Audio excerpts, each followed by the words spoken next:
大家好啊！咁之前就講咗點樣去睇嗰個十神啦。咁而家咧呢一集咧八字淺談嘅第6集咧，咁我哋開始咧就睇下嗰個叫做身旺身弱嘅問題。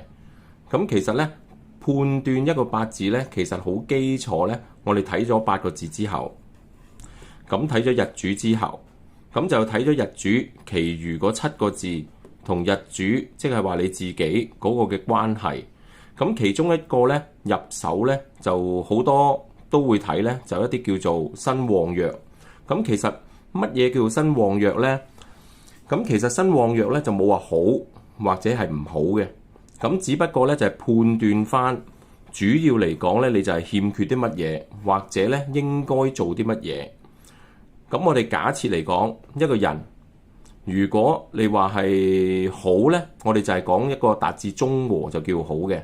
咁咩叫中和咧？例如呢一個好似天秤咁樣，咁中間就係中和啦。咁偏弱就係呢一邊，而旺就係呢一邊。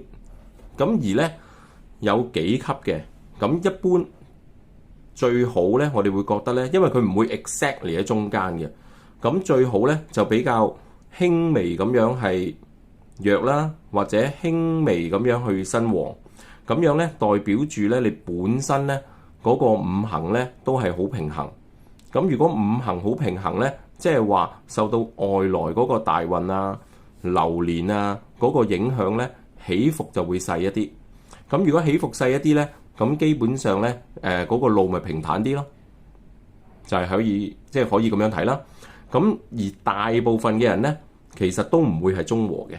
大部分嘅人咧就會係一啲叫身弱或者嘅身旺。咁呢啲咧，我哋都係屬於一啲叫做正格。咁如果身旺同身弱咧，呢個係大部分人。咁即係話仲有一啲咧少部分人啦。少部分人咧，我哋就叫做一啲叫身弱，但係佢真係好弱。咁弱到一個點咧，佢又去唔到我哋叫做一個從嘅效果。從係咩意思咧？即係話弱到盡，要跟住其他走，嗰個叫從。或者佢嗰個叫旺，旺到不得了，但係又去唔到一個叫專旺。咁代表住咧，佢又去唔到咧，所有嘢都係自擋。咁咧嗰一啲咧，我哋就叫做一啲叫身旺，但係就身旺無依啦。一啲叫身弱，咁叫身弱不從。咁呢一類咧，其實就比較差啲嘅效果啦，差啲嘅格局。因為呢一啲咧，佢本身咧就會係就算你話行到一啲運嚟講咧，佢就係都幫唔到咁多啊。即係話比較會相對坎坷啲咯，即係呢啲就會坎坷啲咯。咁但係呢個咧亦都唔係好多嘅嚇，絕大部分嘅人咧屬於係正格嘅身旺或者係正格嘅身弱。咁仲有一啲好少見嘅，相對好少見咧，就係好旺好旺，全部都係自擋，或者好弱好弱，全部都係二擋。咁呢一類咧叫特別格局。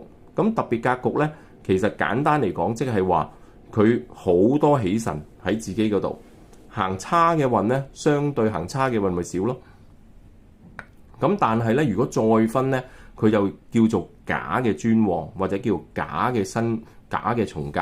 咁嗰啲又危險啲嘅，嗰啲可能要遲啲先講啦。嗰啲係比較深啦。嗰啲咁主要咧，我哋今日講翻咧就係正格嘅身旺身弱。咁啊，會係相對大部分人啱用啦，同埋簡單啲嘅。咁如果呢一啲嚟講咧，你會睇翻，例如我哋點樣判斷佢身旺咧？咁自擋多，我哋就叫身旺。自擋係咩咧？即係對你好嘅嘢啦，印啦，生理嘅嘢啦，或者係同我嘅嘢啦，即係話嗰啲叫比劫、比肩同埋劫財。咁如果呢個咧相對嘅力量強啲咧，我哋就叫身旺。咁身弱係咩咧？身弱以你日主計，二擋多。咩叫二擋咧？就係例如我生嘅傷食啦，因為泄你氣啊嘛。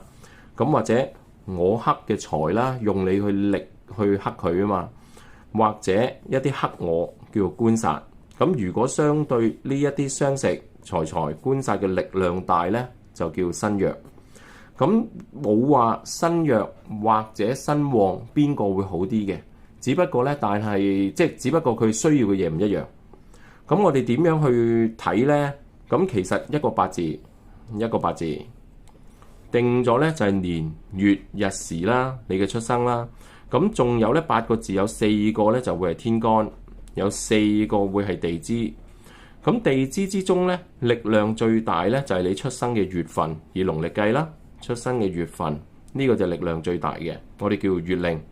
咁其實咧一般咧都會點樣去判斷咧？其實好多方法嘅，其中一個咧比較多人用噶啦，比較多人用嘅叫做三德，叫做得令、得地同埋得朋。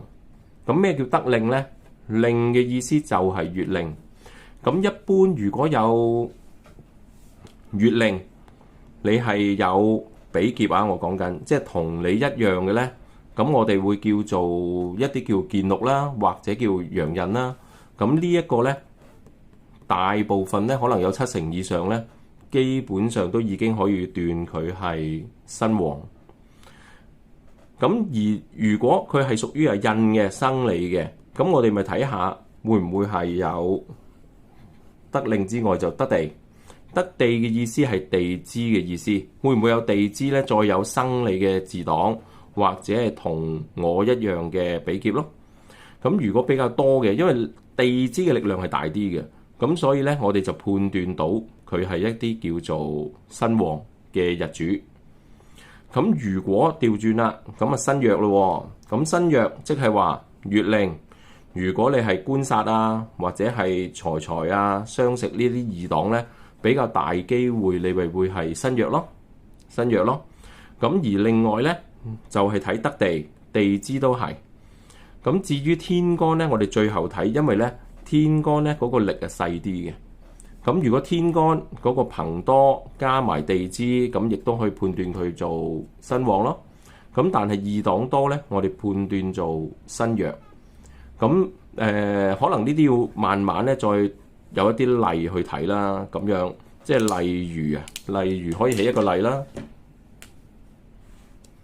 日主呢個係日主，例如係甲，呢個即係日柱啦。呢個即係日柱啦。咁月令就喺度，月令如果佢甲嘅日主生喺寅月，因為甲木旺於東方啊嘛，生喺寅月，即係話1月啦，農曆。咁基本上咧，佢身旺嘅機會咧就大啲啦。咁或者咧，另一個力量好大咧係時支。如果時支佢又係寅時出世喎，咁咧可以判斷咧，基本上就身旺咯，咁就可以判斷啦。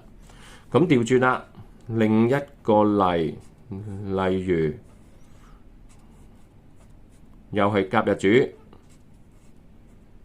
咁佢月令咧絕於秋啊嘛，絕於秋季，甲祿在寅，絕在申。咁申月係佢嘅絕地，咁申月係即係話農曆嘅7月啦。咁咧佢好大機會咧，相對就係身弱啦。呢個就係身弱啦。咁咧我哋一般會咁樣去判斷咯。咁慢慢咧會再講多啲例子，點樣去判斷佢身旺身弱啦。咁如果我哋講下啦，如果佢身旺同身弱咧，主要係要啲乜嘢咧？咁如果自黨多嘅，咁調翻轉啦，我哋需要咧，佢就係叫做克泄多啲，即係要泄去多啲，因為自己太旺啊。咁如果咧身弱咧，我哋就要比劫或者係印多啲。咁啊有句我記下先，有句就係話身旺，呢度我寫喺度啦，身旺而克而泄，而克而泄。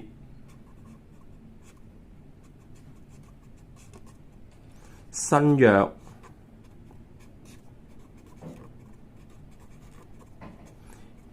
宜邦宜父，宜邦宜父，意思就係話，如果你係新旺嘅，咁即係話咧，佢喺個天秤上面咧就強咗過呢一邊咯。咁如果強咗過呢邊咧，咁我哋就宜克宜泄咧，就要將佢向呢一邊去發展，就趨向翻中和咯。咁如果你係新弱嘅，咁即係話你係弱過龍咧，我哋就要宜邦宜父，亦都係趨向翻中間，咁樣咧就會達至佢平衡，咁相對咧嗰個就會順一啲咯，嗰個運勢就會順啲。咁所以咧，其實就今集咧可以話講住簡單咧，就係點樣去克泄先啦，或者點樣去幫扶先啦。咁啊簡簡單單嘅理論。咁咧可能下一集咧就再舉多幾個例子，然後咧就逐個字再加上去，咁係慢慢去了解啦。咁如果喜歡呢一集嘅朋友咧，就可以俾個 like 啦、訂閱啦，同埋介紹下俾啲朋友。咁如果你話想知道啲乜嘢嘅，咁如果我識嘅咧，你可以交流下，就 WhatsApp 呢度揾我啦。咁啊，下集再見啦，拜拜。